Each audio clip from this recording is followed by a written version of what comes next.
사랑이 많으신 예수님 이름으로 기도하였사옵나이다. 아멘. 할렐루야. 주님의 이름으로 축복합니다. 오늘 본문의 말씀을 통해서 어떠한 선택입니까? 라는 말씀의 제목으로 함께 은혜를 나누고자 합니다. 우리의 인생을 어떻게 보면 선택의 순간순간을 경험하는 그런 날들이 아닌가 생각해 봅니다.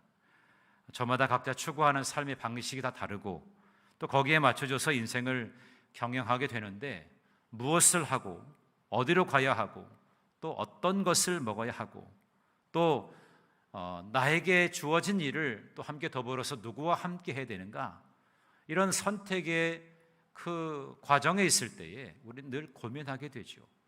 하나만 딱 선택의 여지가 없이 하나만 딱 취하면 좋겠지만 우리의 인생이라고 하는 것이 그렇지 않습니다. 여러 가지 것들 가운데서 또 하나를 선택해야 되는 그런 인생을 살아가게 되는 것이죠. 근데 우리가 잘 알다시피 내가 선택한 거에 대해서는 분명한 책임이 있다는 것을 압니다. 그러니까 내가 선택한 것에 따라서 그 결과는 내가 책임져야 된다는 것이죠. 오늘 본문의 이야기는 룻과 나오미에 관한 이야기입니다. 룻기는 여러분 잘 아시다시피 하나님의 놀라우신 구원의 역사가 어떻게 이루어지고 준비되어지는지를 말씀해 주는 책입니다. 대부분 사람들이 룻기 하면 룻은 참 시어머니를 잘 섬긴 사람, 그래서 복을 받은 사람, 이렇게만 생각할 때가 있어요. 물론 그것도 틀린 것은 아닙니다. 근데 정작 룻기에서 우리에게 말씀해 주고 싶은 것은 뭐냐면, 룻이라고 하는 한 여인이 어떠한 선택을 했느냐에 따라서 그 여인을 통해 이루어지게 되는 그 계보 가운데에 주님이 오셨다는 사실이에요. 그러니까 믿음의 계보를 잇는 데에서 가장 중요한 다윗을 왕으로 만드는 그런 이야기가 룻기고, 그래서 룻을 통해서 예수 그리스도가 오시게 되는 정말로 귀한 책이 룻기라고 하는 책이에요. 그래서 여러분, 룻이 어떠한 선택을 했기에 도대체 이러한 은혜를 입었는가?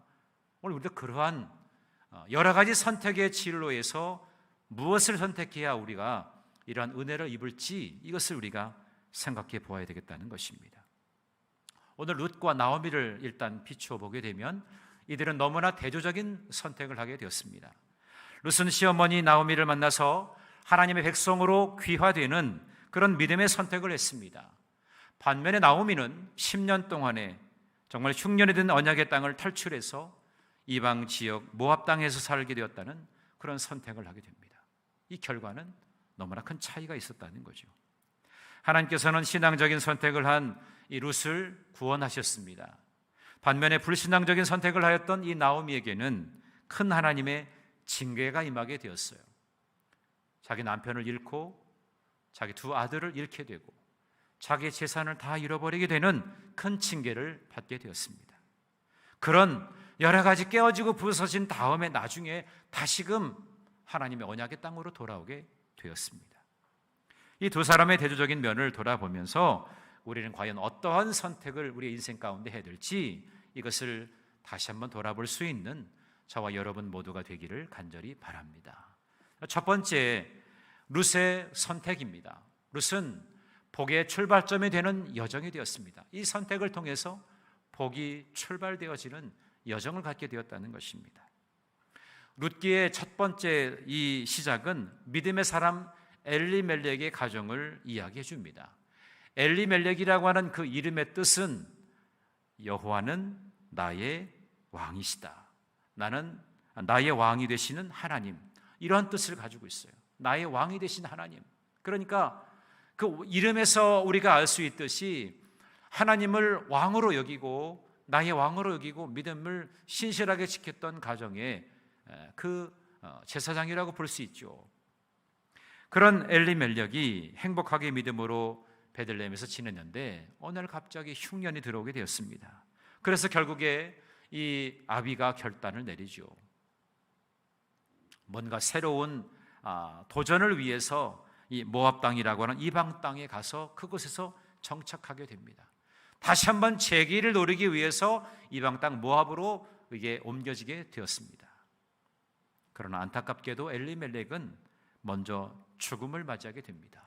그리고 그의 아들 기련과 말륜이라고 하는 그 아들도 덩달아서 같이 죽음을 맞게 되었습니다. 그들의 삶은 그 모압에서 10년 동안의 삶이었습니다. 이 모압 땅에서 모든 것을 잃어버리고 이제 두 며느리만 남겨진 상황에서 나오미는 마음을 이제 추스립니다. 그리고 그런 상황에서 이제 결단하게 되는데 다시금 고향 땅 베들레헴으로 가야 되겠다, 그렇게 결심을 하게 됩니다. 그러면서 그 두 자부, 그 며느리들에게 선택권을 줍니다. 아니, 선택권이라고 하기보다는 지금 처지가 이런 상황이기 때문에 결국에는 너희들 편한 대로 해라, 그들에게 진정한 권유를 하고 있습니다. 두 며느리는 자신들의 고향인, 자기들의 고향 모압으로 돌아갈 수가 있었습니다. 그래서 자기들이 섬기는 그 그모스 신이라고 하는 것을 섬기면서 고향으로 되돌아갈 수 있었어요. 이런 선택을 할 수가 있었겠고, 또 혹여나 나오미를 따른다고 하면 유대 땅 베들레헴으로 돌아가서 하나님을 섬기는 자가 될 수가 있었을 것입니다. 나오미는 그들에게 고향으로 돌아가서 새로운 삶을 살 것을 그들에게 권유했습니다. 왜? 이들은 아직 젊고 아직 인생이 창창하기 때문에 너무나 안타까운 것이죠. 그래서 그들에게 권유한 것입니다. 자, 이제 선택은 그들에게 달려 있습니다. 무엇을 선택하든지 이 두 자부는 자기들이 책임을 져야 했습니다. 어떤 신앙인이 되느냐라고 하는 것은 어차피 자유의지를 지닌 각자의 선택에 달린 문제입니다. 여러분, 우리가 잘 알듯이 소돔성을 나오다가 뒤돌아보아서 소돔끼 능이 되었던 이 롯의 부인을 여러분 잘 알 겁니다. 또 장자의 명분을 소홀히 여겼던 에서를 여러분 기억하실 겁니다. 또 무엇을 선택하든지 이렇게 온전하게 선택하지 아니하고 잘못된 선택을 하게 될 때 큰 문제가 된다는 것이죠. 이스라엘의 첫 번째 왕이었던 이 사울도 결국에 하나님 말씀에 불순종해서 하나님께 버림받게 되는 그런 일을 당하게 되었습니다. 인간적이고 세속적인 그런 선택을 하게 된다고 하면 그들이 맞을 이 비참한 최후는 결국 그들에게 돌아오게 된다는 것이죠. 오늘 나오미에게는 두 자부가 있었다고 했습니다. 하나는 오르바고 한 명은 룻이었습니다. 오르바는 모압 땅으로 돌아가게 되었고, 오늘 룻은 끝까지 나오미를 쫓겠다고 선택을 했습니다. 오르바는 결국 모압과 그모스를 선택하게 된 것이죠. 그래서 세상적인 소망을 이루기 위해서 나오미에게 입을 맞추고 그 백성과 그 신에게로 돌아갔다라고 말하고 있습니다. 오르바는 처음에 이 나옵의 영향으로 이스라엘 땅에 가서 그 하나님 백성이 될 것을 결심하고 이제 문을 나서긴 했습니다. 오늘 7절의 말씀 보니까 두 며느리도 나오미와 함께 유대 땅으로 돌아오려고 길을 나섰다. 이제 처음에는 길을 나선 것입니다. 처음부터 모압 땅과 그모스 신을 섬기겠다고 한 것은 아니었어요. 처음에는 길을 나섰거든요. 그런데 그 중간에서 포기합니다. 오르바는 중간에서 포기하고 모압으로 돌아가게 되었습니다. 그래서 그는 하나님의 백성이 될 수가 없게 된 것입니다. 그러나 오늘 룻은 베들레헴과 하나님을 선택하게 된 것입니다. 오늘 우리가 읽진 않았지만 우리 바로 앞에 14절에 보니까 룻은 그를 붙쫓았다, 나오미를 붙쫓았다라고 말하고 있습니다. 붙쫓았다라고 하는 말은 우리가 잘 쓰지 않는 말이죠. 이 말의 의미는 어떤 말이냐면 단순히 동정심 때문에 몸으로 따른 것을 이야기하는 것이 아닙니다. 나오미의 모든 생각 또 신앙적인 차원에서까지 깊이 동조하고 따랐다는 거예요. 그래서 전인격으로 결합했다, 이러한 의미를 가지고 있는 것입니다. 이것을 제가 유진 피터슨의 메시지 성경에 보니까 이 구절을 이렇게 표현하고 있습니다. 룻은 나오미를 부둥켜 안고 놓지 않았다. 어머니, 나는 당신을 절대로 떠날 수 없습니다. 그러면서 그 어머니를 꽉 부둥켜 안으면서 떠나지 않겠다고 부둥켜 안고 놓지 않았다. 그게 룻의 지금 결단이라고 하는 것입니다. 그래서 진정한 하나님의 백성이 되기를 갈망했다는 것이죠. 어찌 보면 룻의 이 결단, 이 선택은 무모한 것일 수도 있습니다. 나오미는 지금 아무것도 없는 빈털터리 신세입니다. 남편이 있는 것도 아니고 그가 가진 재물이 있는 것도 아니고, 혹시 모르겠어요. 요즘 같으면 뭐 생명보험이나 뭐 보험을 들어서 보험을 타서 조금 약간 어떤 재정적인 위로가 될 수도 있을지 모르겠지만, 그 당시에 그런 것이 어디 있겠습니까? 아무것도 없는 이방 땅에서 완전히 그냥 내어 침바된 그러한 모습으로 지금 나오면 처절하게 지금 내려앉은 그런 상황인데, 그 어머니를 붙들고 그 어머니와 함께 그 어머니가 원래 살았던 그 유대 땅 베들레헴으로 간다는 것은 무모한 선택일 수도 있을 거예요. 그러나 룻은 중간중간에 그 10여 년 동안에 그 어머니가 섬겼던 그 하나님을 귀동냥으로 들으면서 그 하나님 백성이 되기를 갈망하는 마음이 그 안에 있었기 때문에 이러한 선택을 할 수가 있었습니다. 그래서 룻은 더 큰 은혜를 입은 이방인이 되었습니다. 나중에 다윗과 예수 그리스도의 조상이 되는 그런 커다란 영예를 얻을 수가 있었어요. 나중에 4장에 보면 이제 룻이 보아스라고 하는 유력한 사람을 만나게 되죠. 그래서 둘이 결혼을 하게 되고 자녀를 낳았는데 그 자녀 이름이 오벳이라고 하는 자녀입니다. 오벳은 누구의 아버지일까요? 이새의 아버지입니다. 그럼 이새는 누굴까? 다윗의 아버지입니다. 그러니까 이러한 계보가 이어지게 되는 것이죠. 룻을 통해서 오벳이, 오벳을 통해서 이새가, 이새를 통해서 다윗이 태어나게 된 것입니다. 그 다윗 왕조를 세운 것이, 그 근간을 이룬 것이 누구냐? 바로 룻을 통해서 이루어지게 되었다는 사실입니다. 결국 룻을 통해서 예수 그리스도의 계보에 들어오게 되는 놀라운 은혜를, 놀라운 영광을 누리게 된 것입니다. 전 이것을 보면서 이런 결론을 냈어요. 룻은 쉬운 길보다 분명한 길을 결단하고 선택했다. 사람들은 쉬운 길을 선택하죠. 그러나 룻은 물론 자기가 모압 사람이기 때문에 모압에 머무르는 것이 어쩌면 그에게 쉬운 길일 수도 있었을 겁니다. 그러나 그것을 선택하지 않고 그는 생명의 길, 분명한 길, 이것을 선택했기 때문에 하나님과 함께하는 그 길을 통해서 하나님의 은혜를 입은 여인이 될 수가 있었다는 것입니다. 하나님이 기뻐하시는 믿음은 분명한 믿음입니다. 세상의 기준이나 세상의 생각으로 결단하는 것이 아니라 쉽고 편한 길보다도 하나님과 함께 하겠다고 하는 그 마음을 가지고 결단하는 것, 하나님 그러한 믿음을 귀하게 여기시는 줄로 믿습니다. 어떤 선택을 하느냐, 이게 중요하다는 것입니다. 룻의 선택은 그저 단순한 효심 때문은 아니었습니다. 그의 결단에는 하나님을 향한 그러한 강렬한 믿음을 가지고 있었어요. 심지어 룻은 하나님의 그 이름으로 맹세까지 합니다. 그녀의 마음속에는 하나님을 향한 굳건한 믿음이 자리하고 있었어요. 단순한 선택이 아닌 믿음의 결단이 있었고, 그 믿음의 결단으로 인한 분명한 선택이었다는 것을 우리가 여기서 볼 수가 있는 것입니다. 여러분은 예수 그리스도를 믿는 믿음의 사람인 줄로 믿습니다. 아멘. 나는 예수 그리스도를 믿는 믿음의 사람이죠. 그런데 말로만 할 때가 참 많지 않습니까? 그런 우리에게 오늘 이 룻의 결단과 이 선택은 매우 중요한 교훈을 주고 있어요. 예수님을 따른다는 것은 뭡니까? 그저 내가 구원받기 위해서 그냥 예배에 참여하고 그냥 신앙생활 적당히 하고 그런 것으로 내가 진정한 구원받은 주님의 사람이라고 말하기에는 너무나 열악한 것이죠. 예수 그리스도의 사람이라고 하면 예수 그리스도를 붙쫓는 그런 사람이 되어야 한다는 것입니다. 예수님처럼 생각하고 예수님처럼 행동할 수 있는 그러한 믿음의 사람이 바로 예수 그리스도를 붙쫓는 사람이라고 하는 것입니다. 예수 그리스도를 붙쫓는 사람, 오늘 저와 여러분이 그런 사람이 되기를 간절히 바랍니다.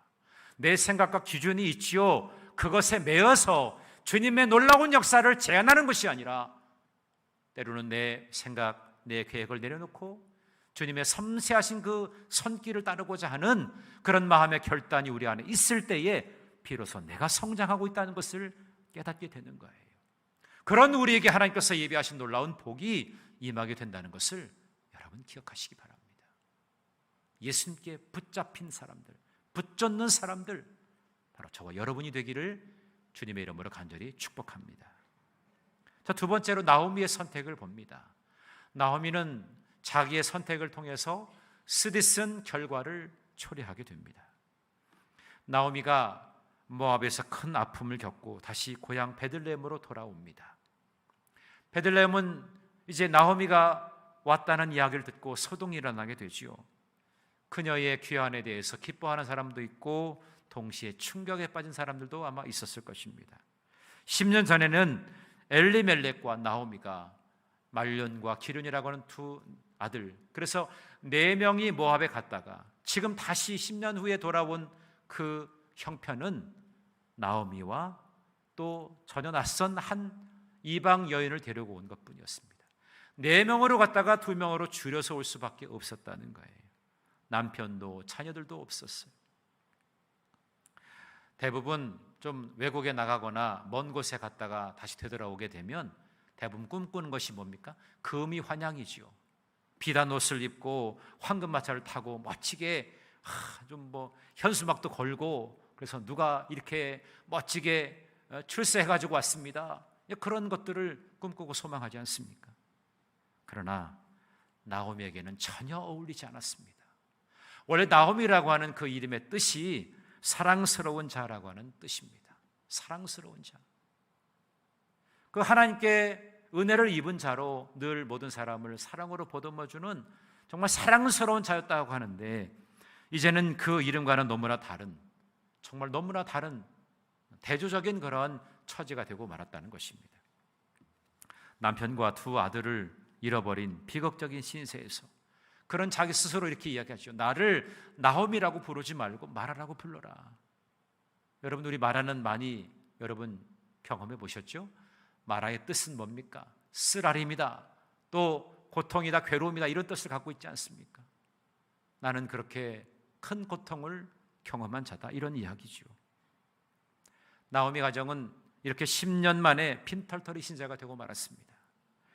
하나님의 약속의 땅을 버리고 언약의 말씀을 떠났을 때에 그들에게 찾아온 것은 비통한 고통과 절망적인 몰락이었다는 것입니다.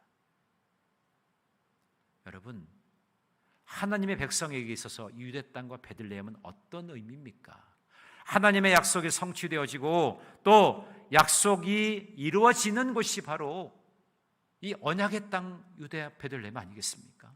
그 땅을 떠났다는 것은 뭐예요? 하나님을 떠났다는 것입니다. 말씀을 떠났다는 것입니다. 그러니 그들에게 찾아온 것은 뭐예요? 결국에 비참하고 초라한 그런 인생이었다는 것입니다.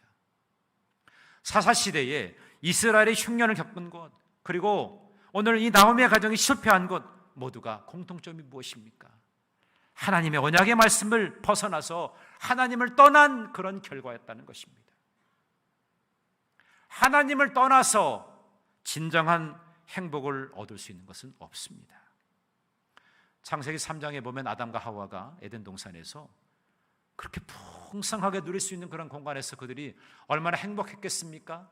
그러나 그들이 언약의 말씀을 따르지 않았을 때에 그들에게 찾아온 것은 뭐였어요? 저주와 죽음이 찾아오게 됐습니다. 결국 그들은 에덴 동산을 떠나게 되었죠. 누가복음 15장에 보면 집을 나간 둘째 아들이 나옵니다. 둘째 아들 생각에는 내가 부모의 분깃을 좀 받아가지고 내가 독립해서 나가게 되면 얼마나 놀라운 일들이 나에게 열려질까? 자기 마음속으로 구상하고 꿈꿨던 것들이 얼마나 컸는지 모릅니다. 그래서 아버지를 졸라가지고 자기의 분깃을 받아가지고 나갑니다. 그랬더니 어떻게 되었습니까? 돼지가 먹는 쥐없는 열매를 먹는 그 신세로 전락하고 말았어요. 비참한 인생으로 빠지게 되었다는 것입니다. 여러분, 하나님은 언약 안에 있는 사람들에게 은혜와 놀라운 사랑을 베풀어 주시지만 거역하고 불순종하고 하나님을 떠난 자들을 돌보지 않습니다. 그들에게는 괴로움과 고통만이 그들에게 찾아온다는 것이죠. 지금은 그런 것이 별로 없어요. 각자 다 알아서 하지만 여러분, 목욕탕에 가면 가끔 이렇게 쓰여 있는 그 단어가 있죠. 구절 있죠. 맡기지 않은 물건은 책임지지 않습니다. 그렇잖아요. 주인에게 고가품을 맡기지 않고 잊어버렸다고 하면 그 책임은 누구 책임이에요? 본인 책임이죠. 왜? 주인에게 맡기지 않았으니까. 하나님께 맡기지 아니한 인생을 하나님께서 책임지시겠습니까? 맡긴 인생을 하나님은 책임지시는 거죠. 전능하신 하나님은 그렇게 언약의 말씀을 충실하게 마음속에 간직하고 그 말씀대로 따라 행하기를 원하는 그런 사람들에게 은혜와 사랑을 베풀어 주시는 것입니다. 그러니 항상 언약의 말씀이 성취되어지는 주의 거룩한 전을 사모하고 그 거룩한 성전에서 하나님의 약속이 이루어지는 것을 날마다 경험하기를 소망하는, 그래서 그 말씀대로 선포하는 자가 놀라운 은혜를 경험하게 되는 줄로 믿습니다. 전 우리 에덴의 성도님들이 올해 우리 교회의 목표 표어처럼 성취되어지는 약속의 말씀, 그 말씀을 선포하게 될 때에 여러분의 가정과 여러분 법무사에서 이루어지는 것을 매 순간 경험하게 되기를 주님의 이름으로 간절히 축원합니다. 근데 나오미는 그 잠깐을 참지 못하고 지금 흉년이 들었다고 해서 그거를 피해 보려고 먼 곳에 가서 재기를 노리다가 자기 남편, 자기 자녀들 다 잃고 빈털터리가 돼서 더러울 수밖에 없었다는 것입니다. 이거를 오늘 21절에 그가 깨닫게 되었어요. 그러면서 다시금 회개하게 되죠. 그나마 나오미가 이렇게 뒤늦게나마 회개하고 돌아온 것이 다행이죠. 나오미가 결국에 회개함으로 룻과 나중에 보아스를 연결하는 그런 매개체가 됩니다. 오늘 21절에 이 나오미가 자기를 돌아보면서 다시금 회개하는 모드로 돌아가기 위해서 자기 스스로에게 고백한 내용이 나옵니다. 이렇게 나오죠. 여호와께서 내게 비어 돌아오게 하셨다. 여호와께서 나를 징벌하셨다. 전능자가 나를 괴롭게 하셨다. 처절하게 내리막으로 쳐닿는 그 인생 가운데 자기가 스스로 이렇게 고백하는 것입니다. 하나님이 나를 비어 돌아오게 했구나. 여호와께서 나를 징벌하셨구나. 전능자가 나를 괴롭게 했구나. 결국 하나님의 심판을 받을 수밖에 없는 그런 여인이었다는 것을 자기 스스로 고백하고 있는 겁니다. 나오미라고 하는 이름이 풀릴 자격조차 없는 그런 죄인인 것을 고백하면서 그는 더욱더 깊이 회개합니다. 이 나오미를 보면서 두 부류의 사람이 있었겠죠. 그를 조롱하는 사람이 있었을 것입니다. 에이그, 고향을 버리고 떠나더니 꼴 좋다, 그러면서 조롱하는 사람이 있었겠지요. 또 한편으로는 연민의 정이 생겨서 그나마 위로하는 사람이 있었겠지요. 고향을 떠나서 잘 돼서 돌아와야 되는데 아유 어떻게 안타깝구나, 참 안 됐다, 이런 반응을 보인 사람이 있을 것입니다. 그런데 중요한 것은요, 주변의 시선보다 자기의 신앙적인 결단이 중요한 거예요. 주변의 시선이 중요한 것이 아닙니다. 진정으로 회개하는 사람은 결코 다른 사람의 시선을 의식하지 않습니다. 그들의 멸시나 조롱을 두려워하지 않는다는 거죠. 내가 지금 하나님 앞에 어떤 사람인가, 그것이 중요한 것이 다른 사람의 시선이 중요한 것이 아니란 말이에요. 다윗이 죄를 지었습니다. 자기의 아주 신실한 종이었던 우리아를 죽이잖아요. 그 바세바라고 하는 여인을 취하기 위해서. 결국 그 엄청난 죄로 인해서 결국 하나님께로부터 중징계를 받습니다. 자기 아들 압살롬으로부터 계속해서 쫓기는 인생이 되고 말지 않습니까? 그러면서 그런 상황에서 자기를 향해 돌을 던지면서 특기를 날리면서 조롱하였던 시므이라는 사람이 있어요. 근데 우리 같으면 그를 해할 수 있었겠지만 다윗은 그를 해하지 않습니다. 오히려 그의 저주의 소리를 들으면서 계속해서 자기는 자기의 죄악을 더욱더 깊이 되새기고 뉘우치고 깨닫는 거예요. 자기의 침상을 눈물로 적시는 것입니다. 다른 사람의 시선이 중요한 것이 아니라 내가 하나님 앞에 어떤 사람이냐라고 하는 것에 집중하였던 사람이 다윗이었어요. 여러분, 그렇습니다. 진정한 회개는 사람들의 멸시나 조롱을 두려워하기보다 그로 인해서 분노하는 것이 아니라 오히려 그런 멸시와 조롱을 나의 죄에 대한 마땅한 대가로 여기고 더욱더 깊이 자신의 죄를 반성하는 것이 진정한 회개인 것입니다. 진정한 회개가 뭐냐? 나 자신을 보는 것입니다. 내가 이렇게 잘못되고 내가 이렇게 문제투성이구나라고 하는 것을 깨달아야 된다는 거예요. 이것조차도 깨닫지 아니하면 더 큰 죄를 범하게 되고 결국 무너지는 인생이 되고 만다는 것입니다. 꽤 됐죠. 2017년의 기사입니다. 제가 언뜻 기억이 나서 찾아봤더니 2017년에 있었던 일입니다.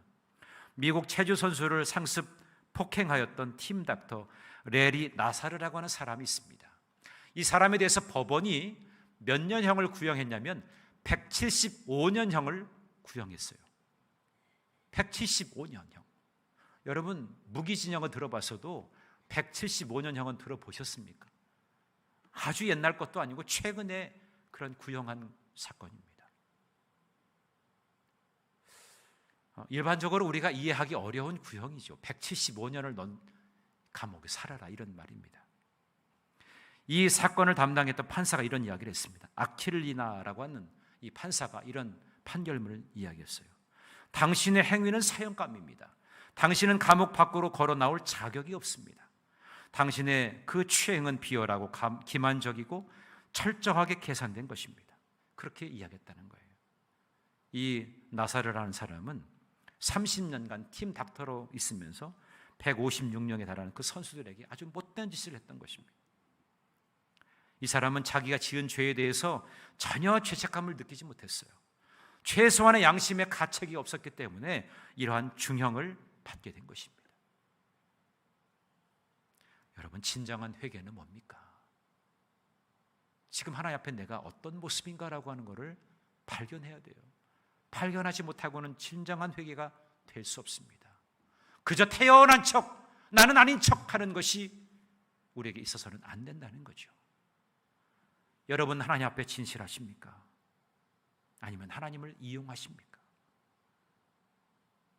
진짜로 내 안에 진정한 회개는 하나님을 인정하고 하나님 앞에 진실됨으로 서기를 원하는 그런 마음이 있을 때 우리는 진정한 회개라고 할 수 있는 것입니다.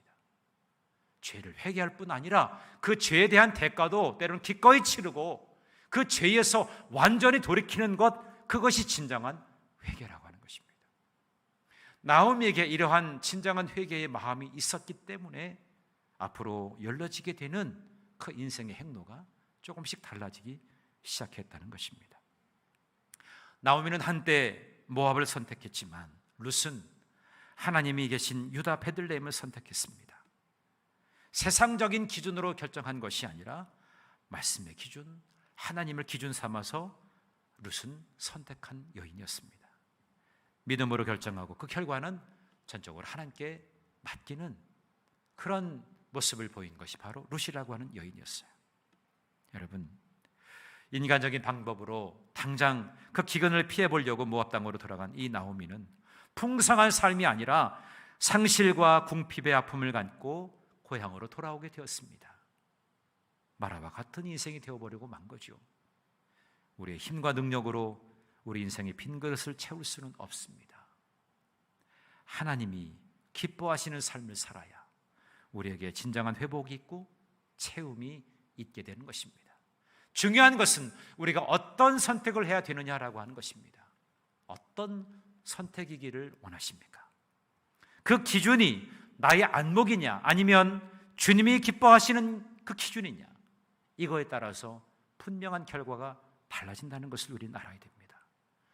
얻어맞고 한참 동안 방황하다가 겨우 다시 돌아와서 회개하는 인생은 가장 불행한 거죠.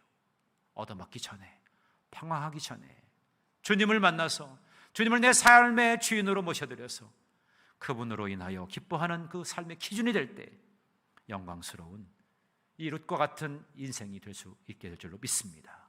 오늘 저와 여러분이 주님의 품을 사모하시고 주님의 품 안에서 진정한 바른 결단을 내릴 수 있게 되기를 간절히 바랍니다. 그럴 때 하나님이 여러분들 통해 일하시고 여러분의 놀라운 삶의 역사들을 더 아름답고 기름지게 더 풍성한 열매로 여러분들을 초대하실 줄로 믿습니다. 여러분은 어떠한 선택을 하시겠습니까? 오늘 결단의 찬양을 하시면서 주님 품에 품으소서, 주님의 그 품 안에서 거룩한 비전을 품으시고 주님의 품 안에서 주님이 기뻐하시는 기준을 가지고 나아가시는 여러분 모두가 되시기를 간절히 바랍니다. 주 품에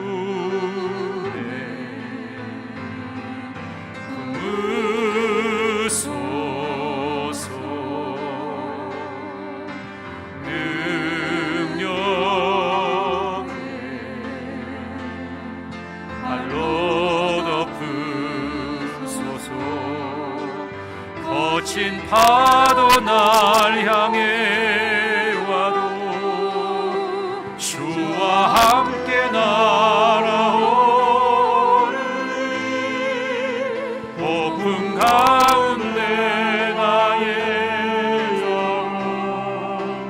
잠잠하게 주를 보리라. 주님 안에 나 거하리. 주님 안에 나 거하리.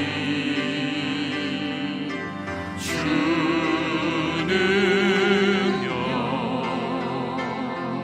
나 잠잠히 거친 파도 날 향해 와도 주